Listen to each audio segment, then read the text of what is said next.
Hi, Michael. Hi. The question we have for today is pure consciousness's awareness of itself substantially and essentially the same in Manolaya and manōnāśa, being the only difference that from the waking state perspective, we cannot fully grasp the real experience of the destruction of ego? Yes, is a simple answer. That is, pure consciousness or pure awareness is immutable. It's unchanging. It always remains as it is. So just by being itself, it is knowing itself. So it is always aware of itself, and there is never any change in its awareness of itself. That is eternal and unchanging. The difference between manōlaya and manōnāśa is a difference that appears only from the perspective of ego in waking or dream. That is, from our perspective, our present perspective, manōlaya seems to be a temporary state because we seem to have come out of it. So because we seem to have come out of it, it is a less than perfect state. But when we are actually in manōlaya, there is absolutely no difference between that and manōnāśa. In the actual experience, there's no difference because we as ego are completely absent in manōlaya as in manōnāśa. The difference is in manōnāśa, ego has been destroyed, so it never rises again. Bhagavan has expressed this very simply and clearly in verse 13 of Upadēśa Undiyār, in which he says,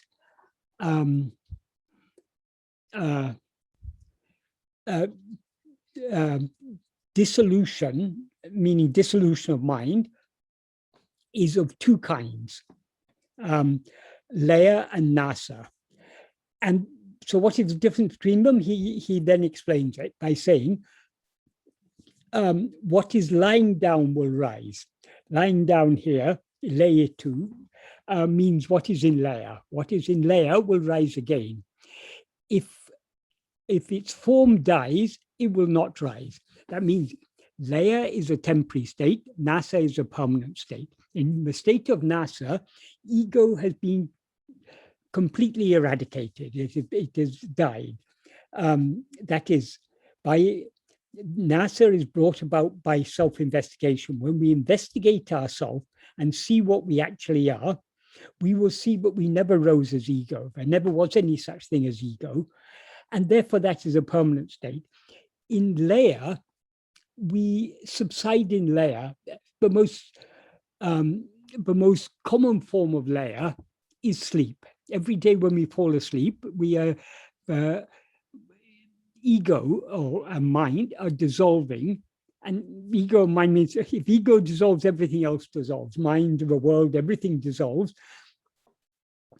Due to our tiredness, that is, we no longer have the energy to continue projecting a world and experiencing all this multiplicity. So due to tiredness, we subside in sleep. Due to the subsidence of ego in sleep, what remains is is the pure awareness that we actually are. That pure awareness exists unchanged in all the three states. But the difference between sleep and waking and dream is sleep on one hand and waking and dream on the other hand, is that in sleep, there is no rising of ego. Whereas in waking and dream, ego has risen, and because of the rising of ego, everything else has risen, all phenomena have risen. That is, as soon as the subject, namely ego, appears, all objects appear along with it, because all objects seem to exist only in the view of this ego. And ego never exists for a moment without being aware of things other than itself. In other words, without being aware of objects. Being aware of objects is the very nature of ego.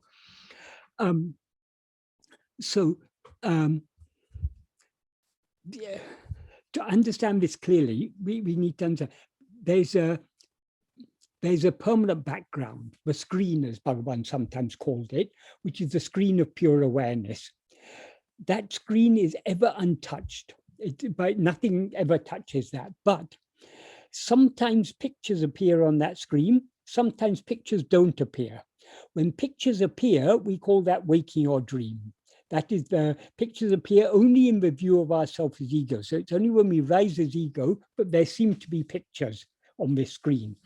When ego, in layer, ego dissolves back into its source, albeit temporary, on a temporary basis, and consequently all phenomena disappear. So then the screen remains without any picture. But whether pictures appear on the screen or don't appear on the screen is ever untouched. So that screen, the ultimate screen, is pure awareness.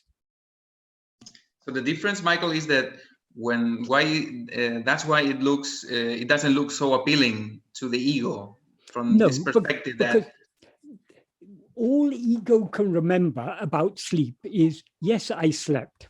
Yeah. That's all we remember. We don't remember, we have no clear recognition of the pure awareness that we experience in sleep, because if we could recognize, we cannot recognize the pure awareness that we experienced in sleep without recognizing that we are that same pure awareness here and now.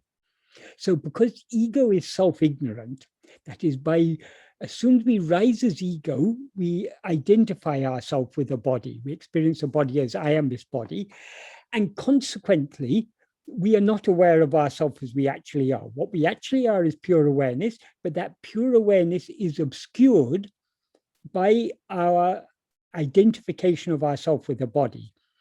Because we are now identified, we are now identified with a body, we are not aware of ourselves as we actually are. So we cannot, though we recollect enough to know, yes, I slept.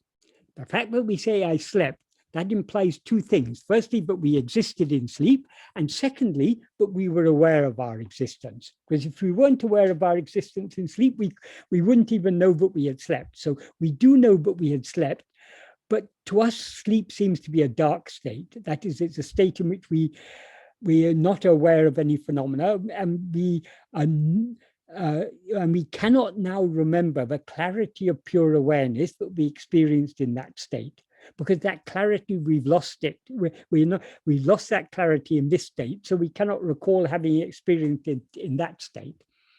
But because both manōlaya and manōnāśa, they're both states in which the ego is completely dissolved, ego or mind. Ego is the root of the mind, that is the essence of the mind, the root of the mind.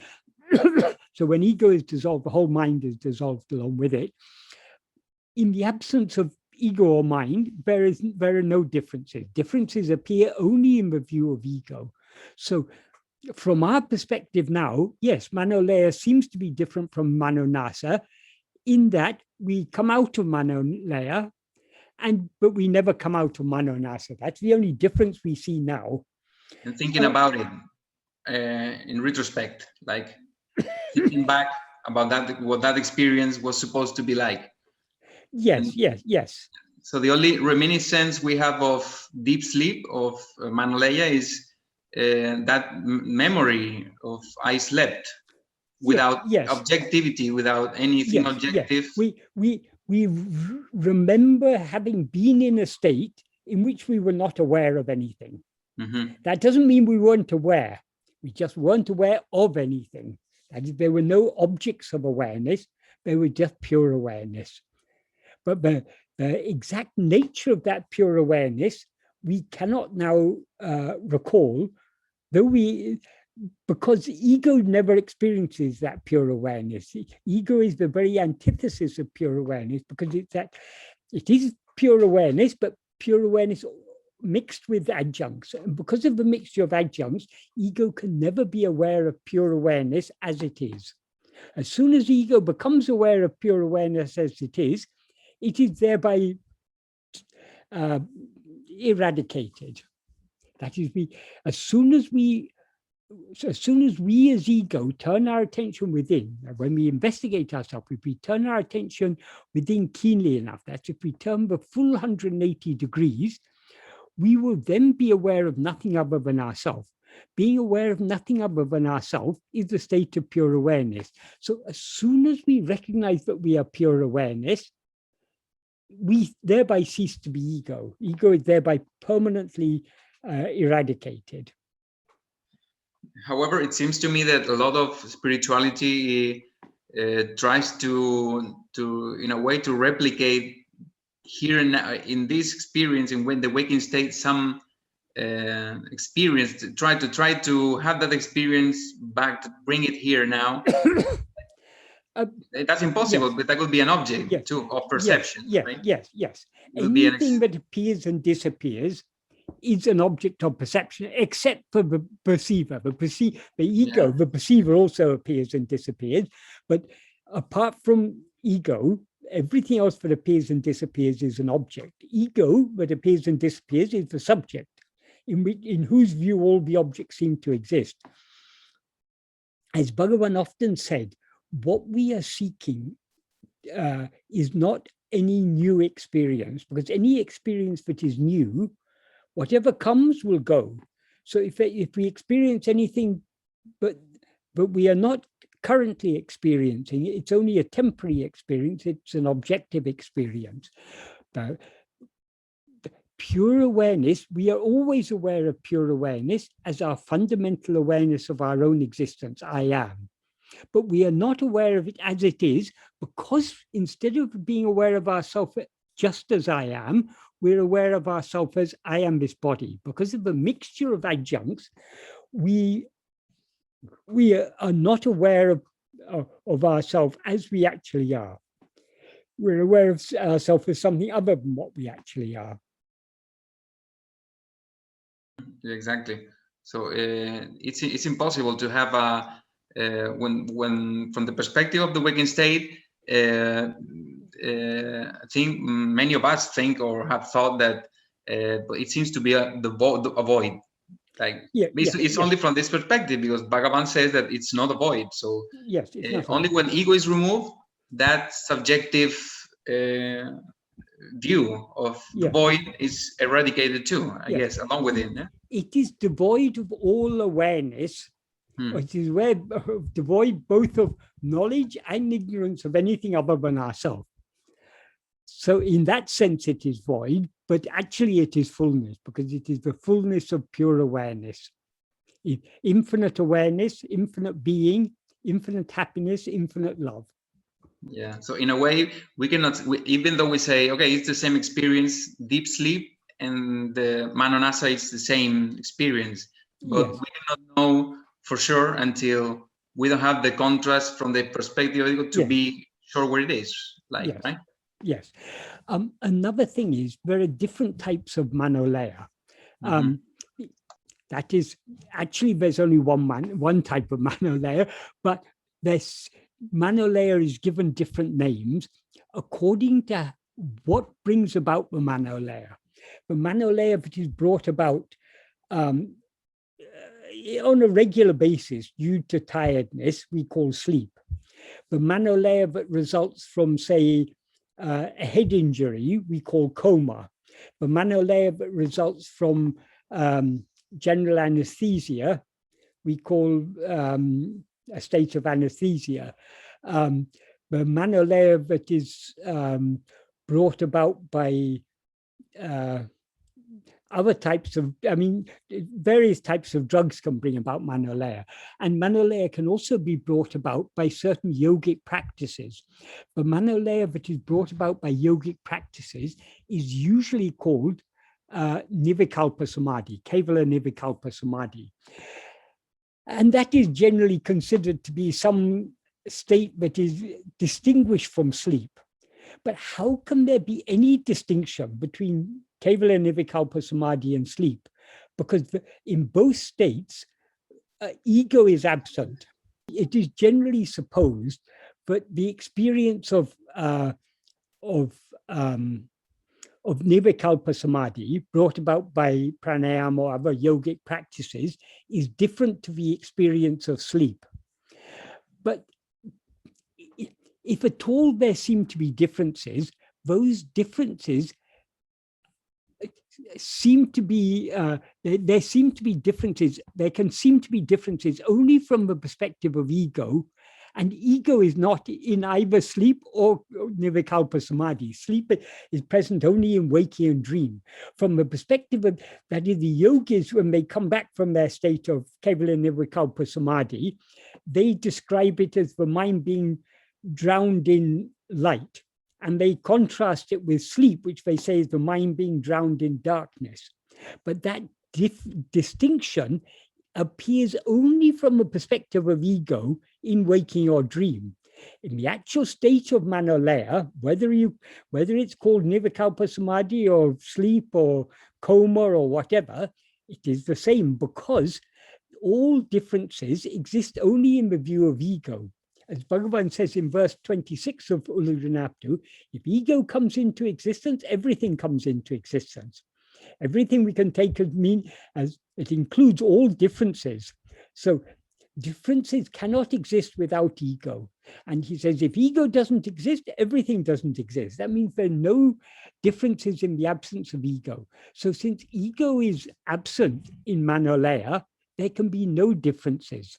So in the actual state of manolaya, there's no difference between manolaya and manōnāśa, and there's no difference between one type of manolaya and another type of manolaya.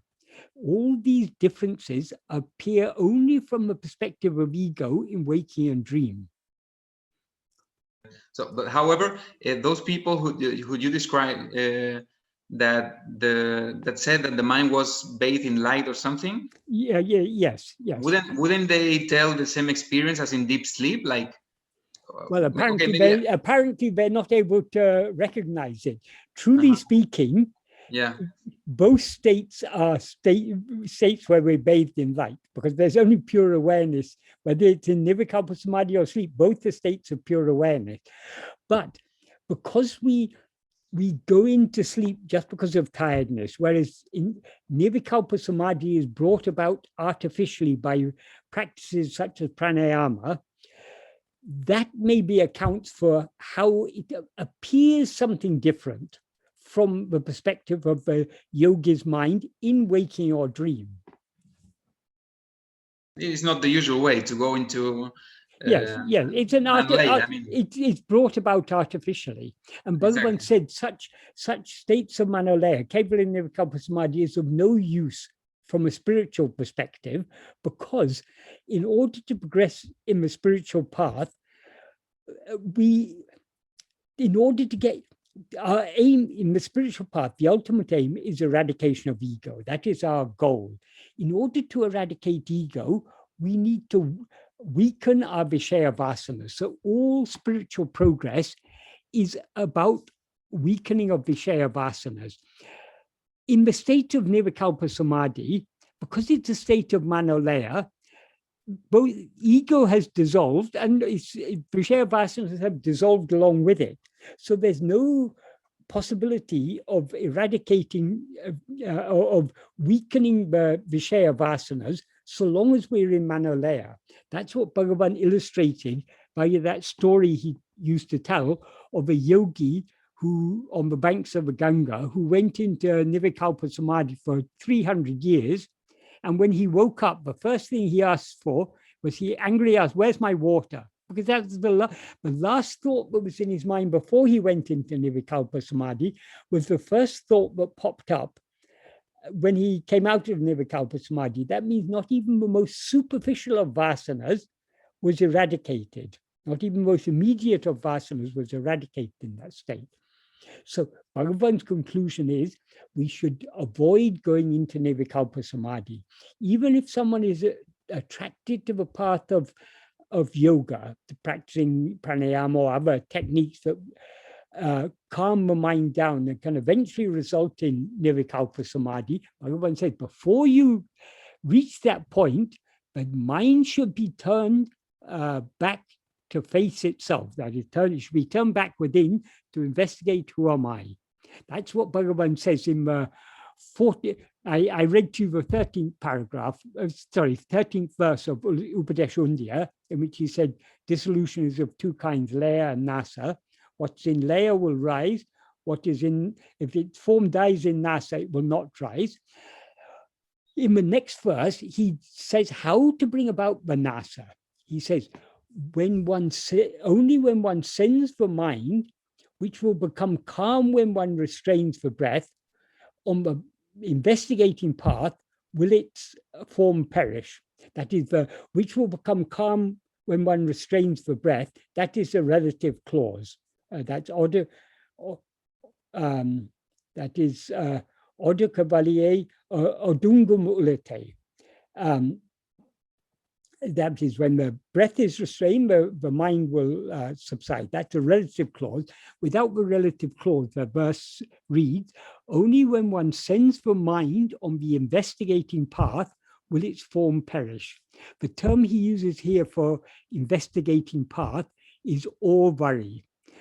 Or is a verb that means to investigate or know. It can also be a form of the word one, oru. That is before a vowel generally, oru becomes or. In this case, there's no vowel there, but it's sometimes for poetic reason you can change oru to or. So orvari has two meanings. It means the one path. It also, but the primary meaning is the investigating path. Investigating what? Investigating ourselves. And self-investigation. So orvari implies the path of self-investigation. So what he says here is only when we send the mind on the path of self-investigation will its form perish. When we're in laya, in nirvikalpa samadhi, the mind is dissolved. It's a state of manolaya, so we cannot then send it on the path of self-investigation.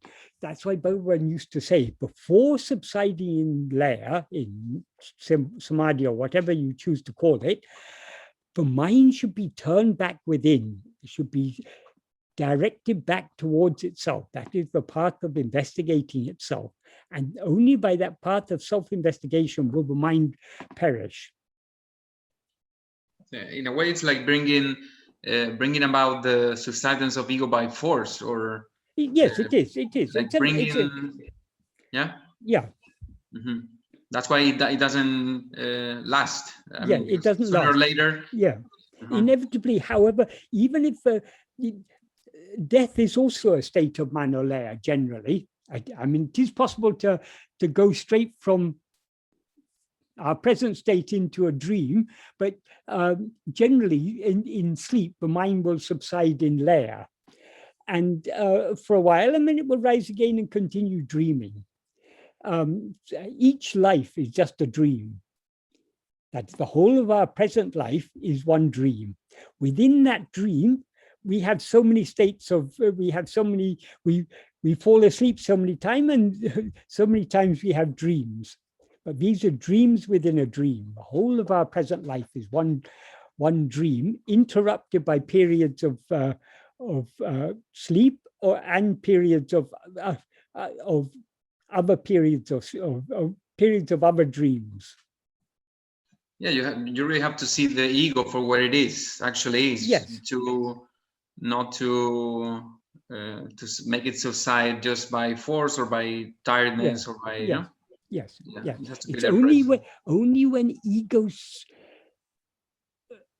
recognizes its own real nature. In other words, only when we as ego see ourselves as pure awareness, then only is ego destroyed. That's why Bhagavan says, only when one sends the mind on the investigating path will its form perish. And then we can be sure that it's not going to rise again. Yes, exactly. That's if its form doesn't perish, it will inevitably, that is, the mind cannot continue functioning for long. It gets tired. That's why sleep is necessary. We need to subside in sleep, because throughout the day, or throughout any state where we are dreaming, in other words, projecting a world, that the very projecting and perceiving of a world requires energy. So we run out of energy, so we need to subside in laya. Yeah, it's like over the course of many lifetimes also, it's like the mind gets tired and it wants to bring about the final sleep, in a way, so to speak, no? Yeah, yes. When we are tired of this endless cycle of dreams, when we want to have a final rest, a permanent rest, that is when we are drawn to this path of self-investigation. So sleep is just a temporary dissolution of ego. Jnana is the permanent dissolution of ego. So jnana is the state we are aiming for, because that is the state of eternal rest.